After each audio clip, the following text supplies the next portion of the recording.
Bonjour à tous, c'est Alex The Red. Aujourd'hui on se retrouve pour parler de l'un des véhicules aériens les plus mythiques de Star Wars de Clone Wars, connu sous le nom de canonnière d'assaut Tioba en français et sous le nom de LAAT-I pour nos amis anglophones. Les informations de cette vidéo font principalement partie de l'univers légende, afin de vous offrir une vidéo plus complète sur le sujet.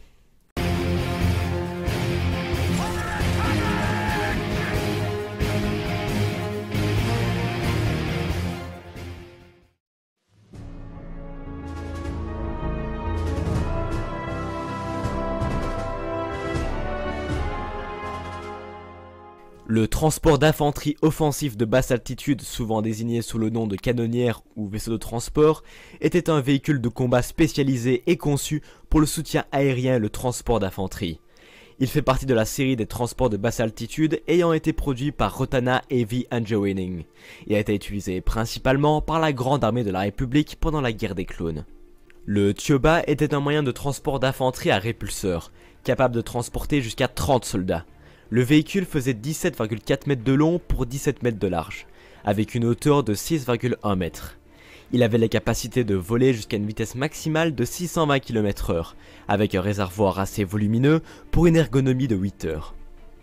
La fonction principale du véhicule était de transporter l'infanterie sur le champ de bataille, mais il pouvait également avoir des fonctions secondaires, comprenant la reconnaissance, le tir direct, la recherche, le sauvetage, sans oublier bien sûr les frappes air-sol et air-air à basse altitude, contre différents types de véhicules allant du simple speeder au vaisseau Arcel de la CSI.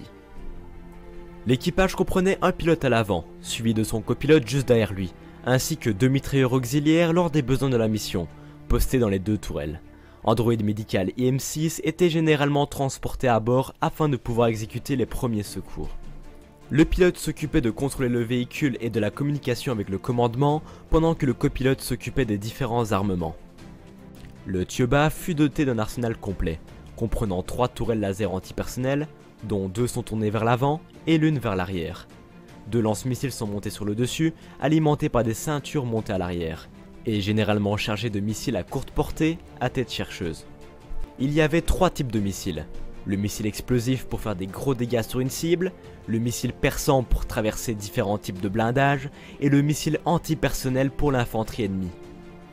En cas de déploiement rapide, les soldats clones pouvaient être déployés via des câbles, de sorte que la canonnière n'ait pas besoin d'atterrir.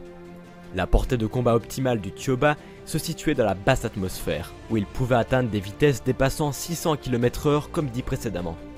Les canonnières à basse altitude étaient équipées d'un bouclier de confinement atmosphérique, leur permettant d'être déployés à partir de l'espace, mais ils devaient au préalable être transportés par un autre vaisseau afin de rejoindre l'orbite. Un seul navire de classe Acclamator pouvait transporter jusqu'à 80 véhicules de transport à basse altitude, sachant que le modèle Tioba n'est pas le seul à avoir vu le jour dans les industries de Quad Drive Yards.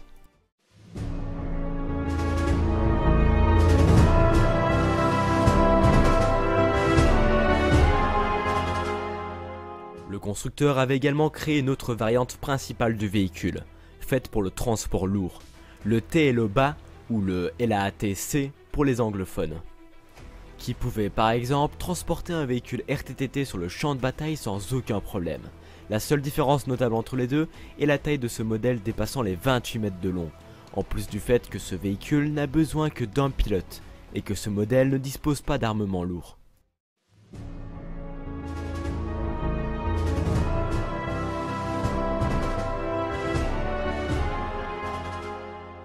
Pendant la guerre des clones, de nombreuses canonnières de combat Tioba ont été personnalisées avec des peintures spéciales.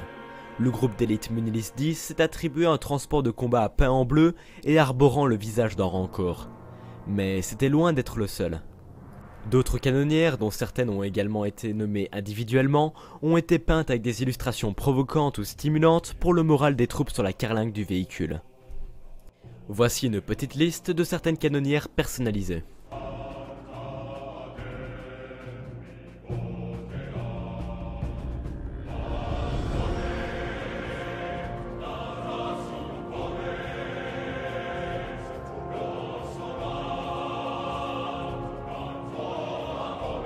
Et voilà mesdames et messieurs, cette vidéo se termine. N'hésitez pas à m'indiquer en commentaire ce que vous auriez peint sur votre canonnière. Je vous souhaite le meilleur pour 2019 de notre part. C'était Laserhead, terminé.